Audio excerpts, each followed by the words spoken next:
आज हम कक्षा 7 का अध्याय 5 स्टार्ट करने वाले हैं, रेखा और कोण।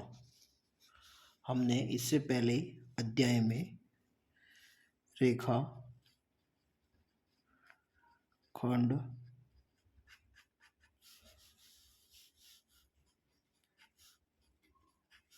किरण और रेखा के बारे में पढ़ लिया है। एक बार आकृति इसकी बना देते हैं। देखो, रेखाखंड बिंदु ए और बिंदु बी के बीच की दूरी होती है, निश्चित दूरी होती है। जैसे 5 सेमी है तो 5 ही रहेगा, 6 है तो 6 ही रहेगा, न बढ़ेगा न ही घटेगा।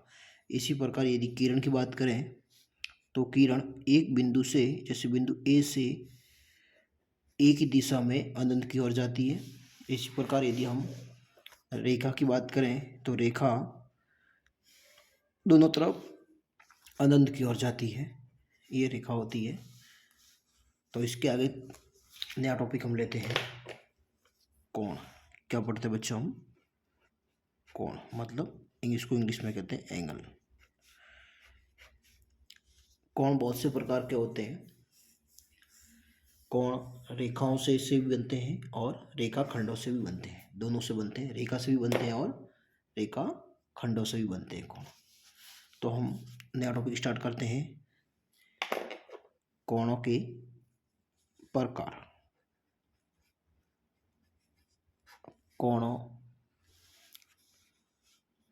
कोणों के प्रकार।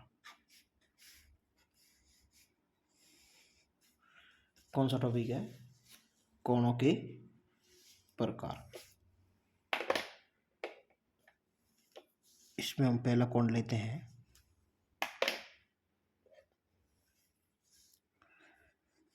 न्यून कोण। पहला कौन सा लेते हैं? न्यून कोण। जिस कोण का मान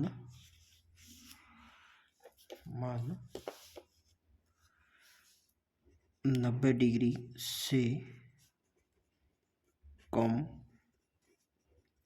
होता है उसे न्यून कोण कहते हैं। कौन सा बच्चों कहते हैं? जिस कोण का मान 90 डिग्री से कम होता है उसको कौन सा कोण कहते हैं? न्यून कोण।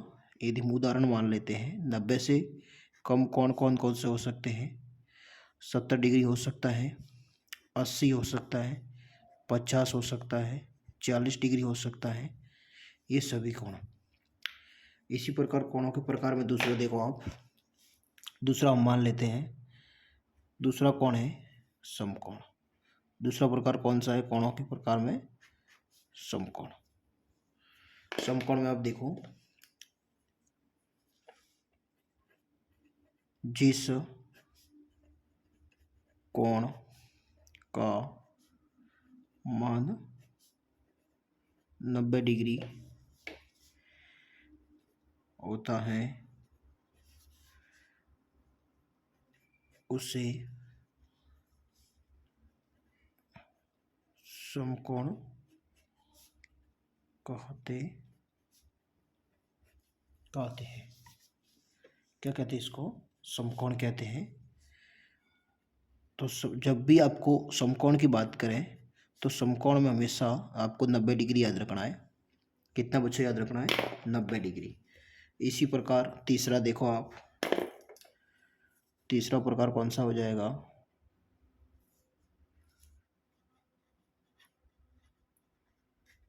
अधिक कोण। कौन सा हो जाएगा? अधिक कोण। अधिक कोण की परिभाषा लिखो,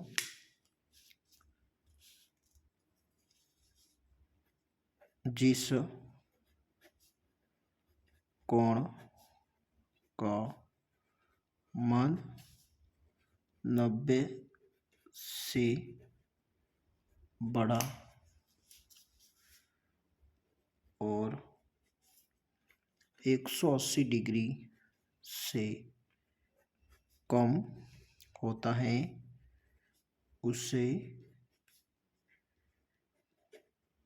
अधिक कोण कहते हैं। आप उदाहरण के लिए 110 ले सकते हो, 120 ले सकते हो, 130 ले सकते हो, 160 डिग्री ले सकते हो। ये सभी कोण क्या है? अधिक कोण है। इसी प्रकार देखो चौथा कोणों के प्रकार में चौथा कौन सा हो जाएगा?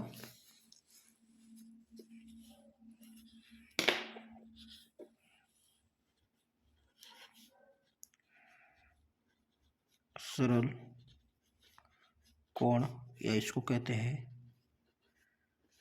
रेजु कोण, या तो इसको कह सकते हैं सरल कोण, या कहेंगे इसको क्या कहेंगे? रेजु कोण। इसकी परिभाषा देखो, जिस कोण का मान 180 डिग्री होता है उसे सरल कोण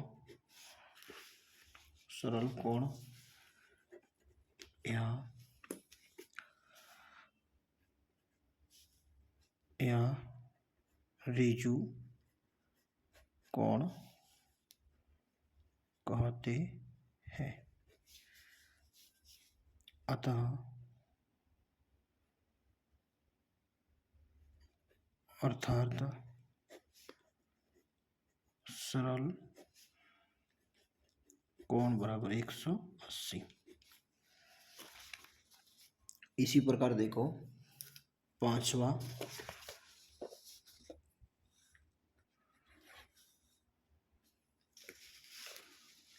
प्रकार कौन सा हो जाएगा? प्रतिवर्ती कोण।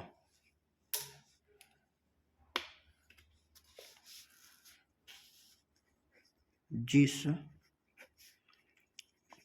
कोण का मान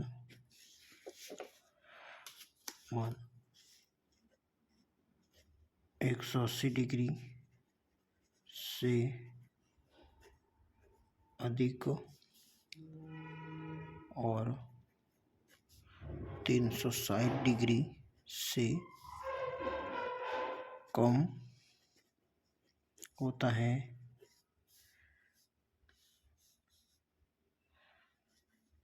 उसे प्रतिवर्ती कोण कहते हैं। जैसे 210, 250, 310, 320, ये सभी कोण, ठीक है। इसी प्रकार एक और कोण आता है इससे आगे 6 नंबर पे, जिसका नाम है संपूर्ण कोण। कौन सा कोण आता है बच्चों? संपूर्ण कोण। जिस कोण का मान 360 डिग्री होता है उसे संपूर्ण कोण कहते हैं।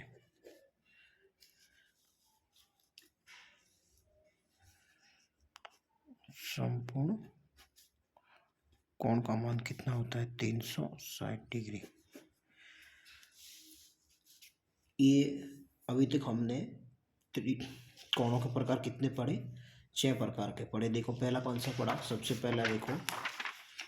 पहले पढ़ा हमने न्यून कोण, जिस कोण का मान 90 डिग्री होता है उसको क्या कहते हैं बच्चों, न्यून कोण। जैसे देखो 70, 80, 50 और 40। इसके बाद हमने पढ़ा दूसरा कोण समकोण। जिस कोण का मान 90 डिग्री होता है उसको क्या कहते हैं बच्चों, समकोण। ये देखो आप। इसके बाद हमने पढ़ा अधिक कोण। जिस कोण का मान 90 से बड़ा और 180 से कम होता है उसको क्या कहते हैं बच्चों, अधिक कोण। जैसे 110, 120, 130, 160। इससे आगे हमने पढ़ा फोर्थ नंबर पे देखो। फोर्थ नंबर पे हमने पढ़ा सरल कोण, या फिर इसको दूसरा नाम इसका है ऋजु कोण। जिस कोण का मान 180 डिग्री होता है उसे सरल कोण कहते हैं, या फिर ऋजु कोण। अर्थात या सरल कोण का मान कितना होता है, 180। प्रतिवर्ती कोण क्या होता है, प्रतिवर्ती कोण का अर्थ ये होता है कि जस्ट उल्टा, मतलब अपन 180 पढ़ा तो 180 के जस्ट नीचे भी तो कोण होते हैं कुछ, जो 180 से लगाकर 360। देखो जिससे क्या कह सकते हैं, जिस कोण का मान 180 से अधिक और 360 से कम होता है उसके कहते हैं बच्चों प्रतिवर्ती कोण। जैसे 210, 250, 310, 320 इत्यादि। संपूर्ण कोण कितना होता है आपको पता ही है कि एक बिंदु पर एक गोले में कितना पूरा कोण बनता है, 360 डिग्री। तो हम कह सकते हैं जिस कोण का मान 360 होता है उसे हम कहते हैं संपूर्ण कोण।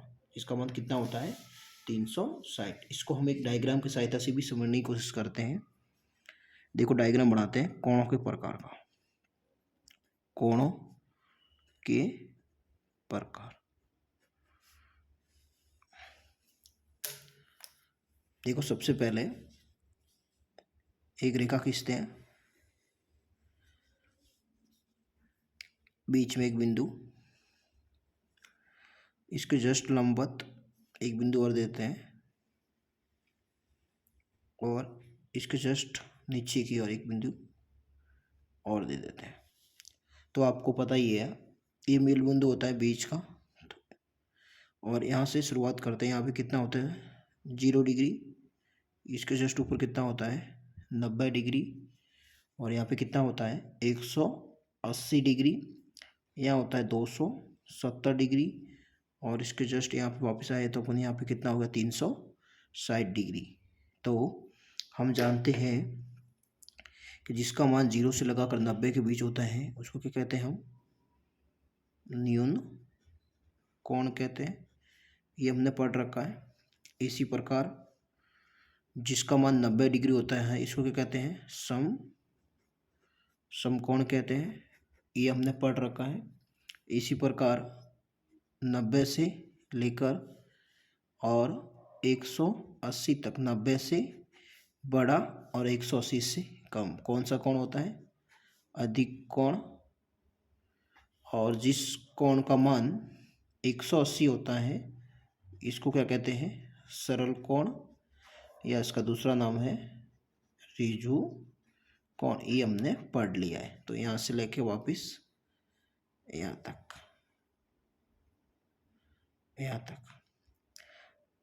180 से लगाकर 360 तक क्या होता है, ये प्रतिवर्ती कोण होता है। ये हमने पढ़ लिया है। और यहाँ पे 360 को क्या कहते हैं, अभी हम पढ़ के आए, कौन सा कोण होता है, ये संपूर्ण कोण। देखो ये डायग्राम से आप देख लो एक बार। 0 से लगाकर 90 के बीच में न्यून कोण होता है, और जिस कोण का मान 90 डिग्री होता है उसको हम कहते हैं समकोण। और जिस कोण का मान 90 से बड़ा और 180 से कम होता है या फिर इसके बीच में होता है इसको क्या कहते हैं हम, अधिक कोण। और जिस कोण का मान 180 होता है उसे कहते हैं सरल कोण, या फिर इसको कहते हैं ऋजु कोण। जिस कोण का मान 180 से तो बड़ा और 360 के बीच में होता है उनको हम कहते हैं प्रतिवर्ती कोण, और 360 डिग्री को कोण को कहते हैं संपूर्ण कोण। ये हम कोणों के बारे में पढ़ लिया अभी तक, और इसी के कुछ आधार पर संबंधित कोण है। इसी पर ये जो 6 कोण हमने पढ़े ना, इसी से संबंधित 3-4 कोण और है, वो भी हम एक साथ पढ़ लेते हैं।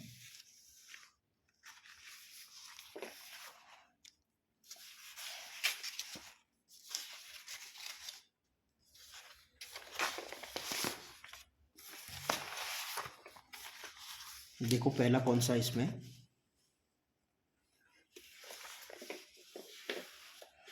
पहला है पूरक कोण। पूरक कोण समझने के लिए आप इतना मान लो, यदि हम दो कोणों को जोड़ें और योग कितना आ जाए 90 डिग्री आए तो इसको हम कहेंगे पूरक कोण। जैसे देखो आप,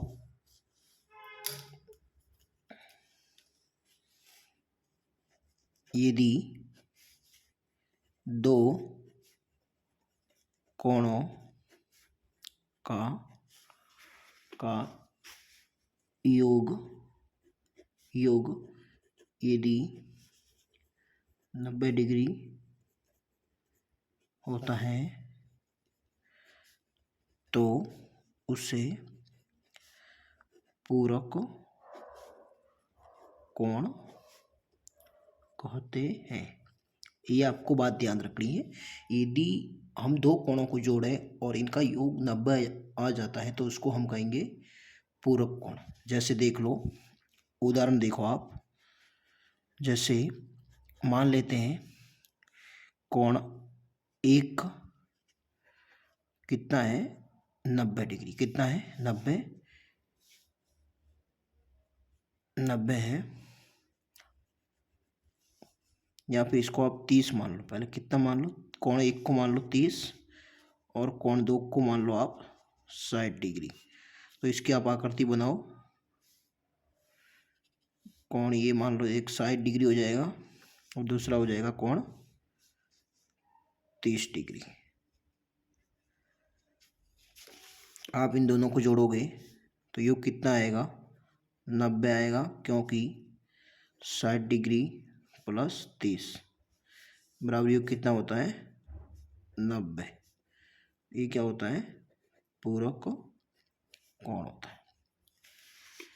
बिल्कुल सरल था। इसी प्रकार देखो दूसरा, इसी पे आधारित है, समपूरक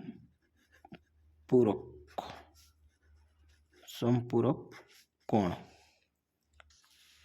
भी बिल्कुल सरल है। यदि दो कोणों को जोड़े और योग कितना आ जाए 180 तो क्या होगा समपूरक। यदि दो कोणों का योग यदि 180 डिग्री होता है तो उसे समपूरक कोण कहते हैं। उदाहरण देखो आप। माना एक कोण मान लेते हैं, कोण एक बराबर 120 और डिग्री और कोण दो बराबर मान लेते हैं 60 डिग्री। अब कोण एक प्लस कोण दो बराबर 180 होना चाहिए था। तो कितना हो रहा है यहाँ पे 120 प्लस 60 डिग्री बराबर 180, तो समपूरक कोण।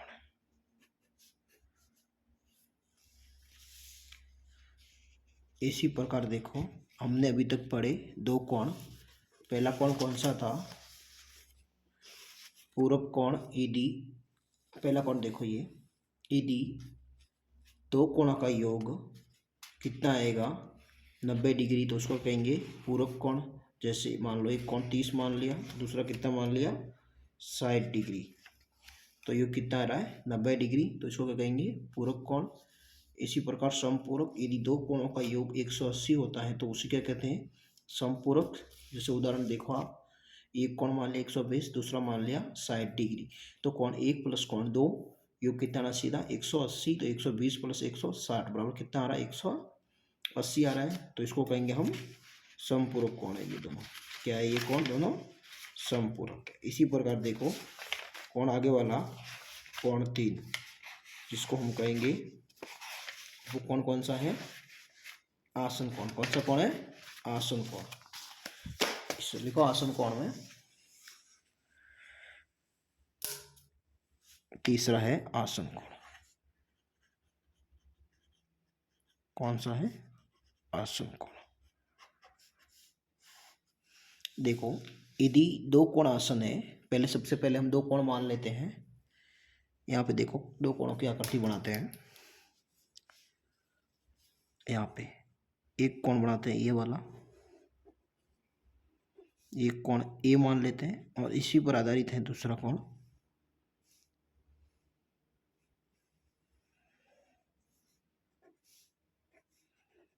ये कोण बी मान लेते हैं।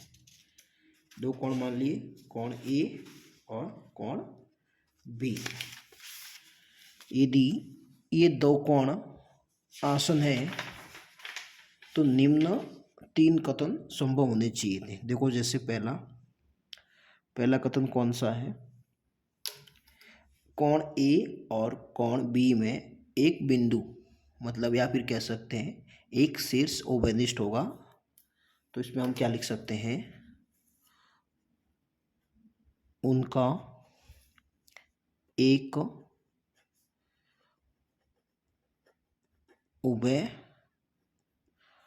ओबेनिष्ठ शीर्ष है। देखो इसमें ये ओ मान लेते हैं, ये ओ बी में भी है और ये शीर्ष ए में भी है। देखो कोण ए में भी है, कोण बी में भी है, ये शीर्ष बिंदु।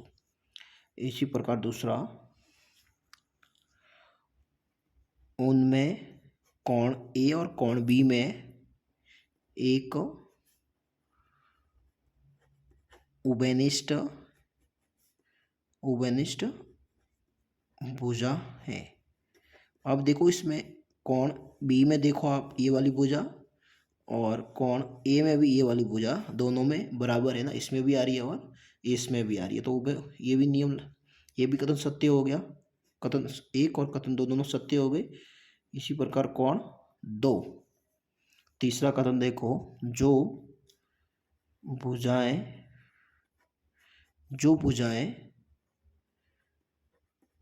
उभयनिष्ठ नहीं है। उभयनिष्ठ भुजा कौन कौन सी नहीं है? ये भुजा और ये दोनों क्या है? उभयनिष्ठ नहीं है। तो वे क्या कह रहा आगे और, वे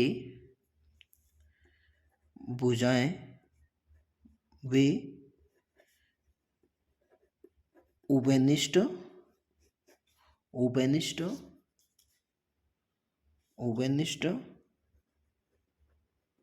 भुजा के एक तरफ है। देखो ये कह रहा है जो भुजा उभयनिष्ठ नहीं है, तो हमने बोला कि ये वाली भुजा और ये भुजा दोनों क्या है? उभयनिष्ठ नहीं है। तो वे जो उभयनिष्ठ भुजा है ये वाली, एक तो इधर होनी चाहिए और एक भुजा इधर होनी चाहिए, हो रही है ना, एक इधर और एक इधर।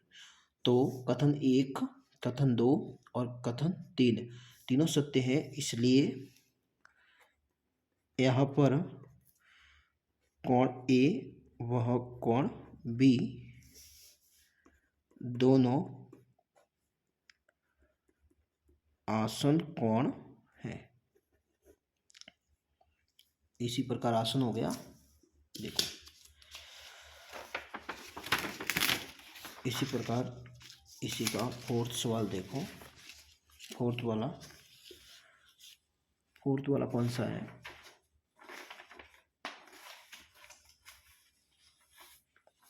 फोर्थ वाला है शीर्षाभिमुख। कौन सा है बच्चों? शीर्षाभिमुख। परिभाषा लिखते जल्दी से।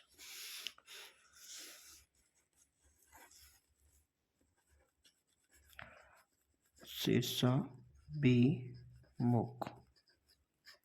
नाम से स्पष्ट है, शीर्ष के मुख के सामने।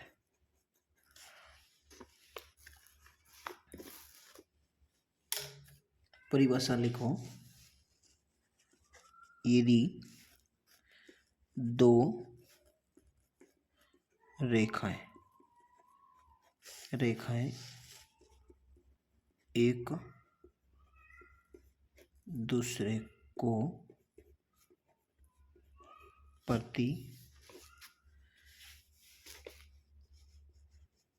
प्रतिच्छेद करती है तो इस प्रकार बने कोण यहाँ